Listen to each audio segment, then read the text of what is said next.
So a few years ago, TC, our managing editor, built a gaming desktop, but it's kind of out of date and it's definitely not going to hold up for Battlefield 5. So let's build a new one.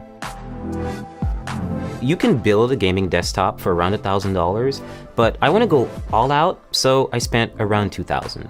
PC like this is going to be able to play most games at ultra settings. So what do you need to build a desktop? Well, of course, first you need a table.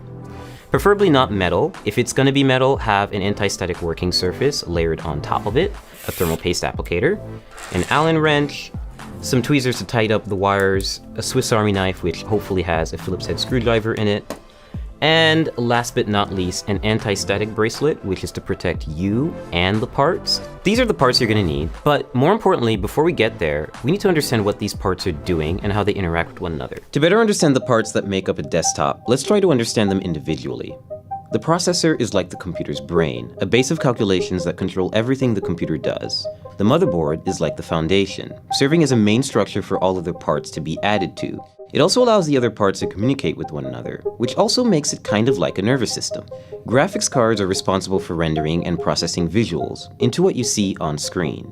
Our PC's power supply is of course channeling electricity, in that it adjusts and provides the right amount of energy to keep it running. Last but not least, RAM, or random access memory, and your hard drive are good examples of short-term and long-term memory, respectively. If you want to better understand what kind of computer to build, then first figure out what you want to use it for. A gamer might care more about a graphics card than, say, a video editor who might want extra RAM to assist with editing large files.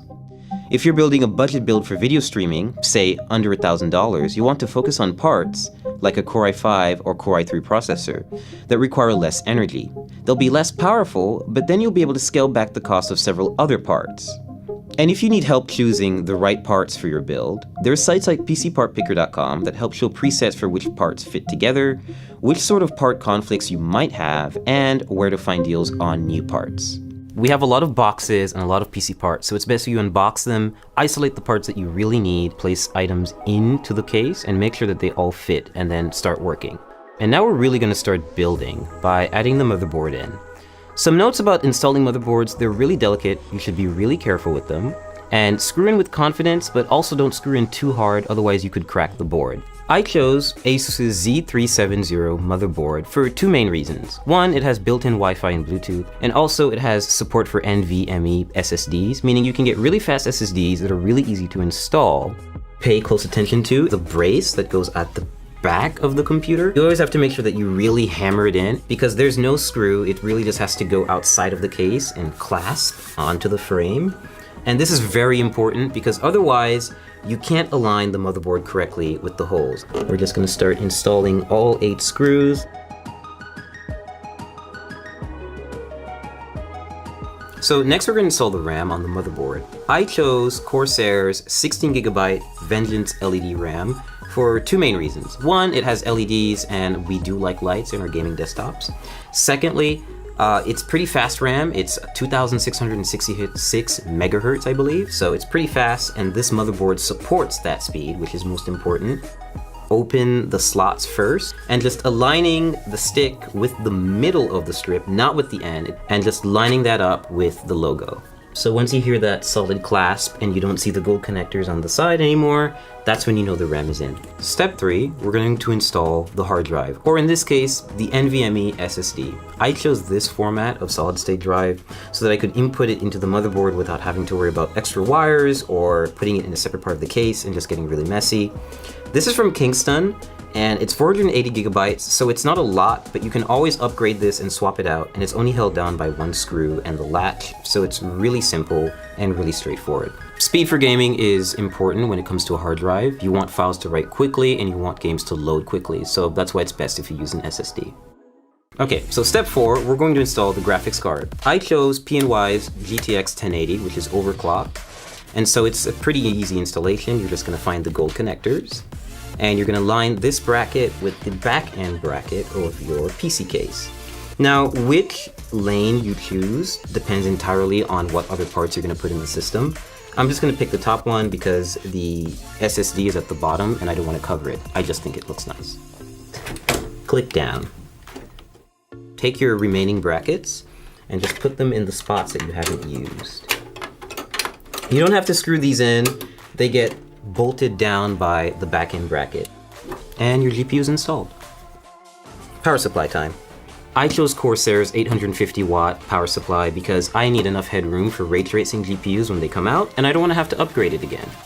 So all you have to do is take the brick and make sure that you align it with these little insulating pads so that the power supply doesn't short circuit and come into contact with the rest of the system. So just take it in, slide it in nice and easy until you have a snug fit, and then shift it to the back and make sure it's right up against the frame. Now you just take the required screws and you tighten and screw in. So next step, we're going to install the CPU cooler. In this case, it's going to go on the top end of the case, and we're just going to have the hose hang out for a little while until we install the processor, which is going to come a little later. Always be sure to try to place it in the system first before you install it, because you can see it takes up a lot of space. But in this case, no pun intended, it fits in perfectly, and we're gonna start screwing it in. And so there's nothing special about this screwing in process. They're just really long screws because they go through the entire frame of the cooler, and they take forever. So next up, cables. Every power supply is gonna come with a big bag of Velcro cables. It's kind of daunting at first, so you always have to find the ones that are gonna fit. In this case, you need to match those cables with the correct descriptions on the power supply. Next step is we're connecting the power supply to the motherboard with a 24-pin cable. We're just matching that cable from the motherboard, threading it through the back, and attaching the 24-pin header to the power supply so that we can have one of the connections complete. The next few additions will be for the GPU, for any specific ports that the case has, for any lighting that the case has, the CPU cooler, anything else really. We're installing the CPU, the heart of the computer or the brain, depending on how you look at it. So to do this, we're just going to remove the plastic covering that they put on the motherboard. We're just going to take this little plastic part out. We'll just toss that out of here. And now we have an exposed CPU holder, or rather slot, on the motherboard. And we're going to use the CPU applicator. This is a special little part that not everyone may get, but this motherboard that we got from ASUS definitely does have. It's called a CPU installation tool. It makes it really useful if you want to install a Core i7 hexa-core CPU. Yeah, we've got one, and it's an 8th generation chip, and it's ready to go, and it supports overclocking.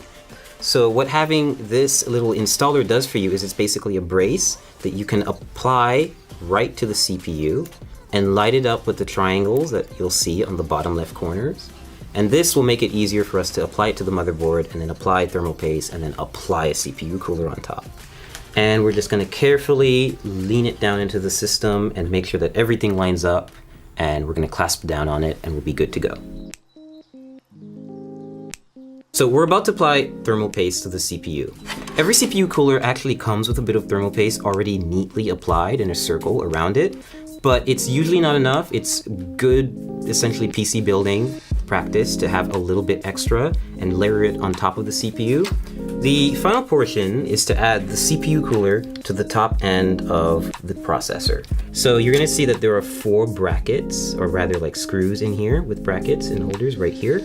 And they're going to keep the cooler raised off the processor, but it's also gonna be close enough to actually physically come in contact with it, like basically keep it cool. Take thumb screws like this and just screw them on.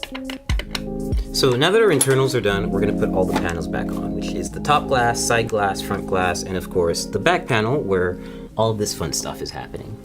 So we fully built the PC, everything's put together, and we got to the post screen. So what's next? Well, you need a USB flash drive with your Windows installation media on it, and of course a license key.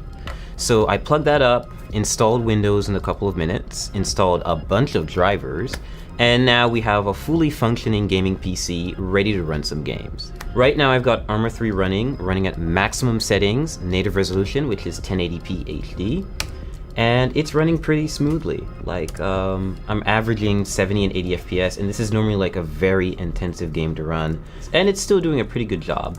So right now I'm playing League of Legends. It's one of my favorite games. I'm actually playing against a bot, and I'm distracted, so I'm not actually doing so well. But otherwise, like, this is pretty much what you would see me do on a gaming computer. Test stuff out, and hopefully have really high frame rates like I am right now. I'm averaging 120 FPS, and that's only because I've actually locked the game to that frame rate, because I can get around 300 FPS playing League on maximum settings, which is a little bit absurd, and you don't really need that, so I've locked it. Building a gaming desktop has been a great experience. I'm able to max out a lot of my favorite titles, and I'll be able to play a lot of upcoming titles like Battlefield 5 and Cyberpunk 2077 without worrying too much about the parts I have. When ray tracing GPUs come out, for example, I'll be able to upgrade without having to buy a completely new system. And if I have a problem down the line, I can always just swap out a part and have it serviced rather than losing my whole computer. And of course, now we also have a computer to test and benchmark games here at The Verge.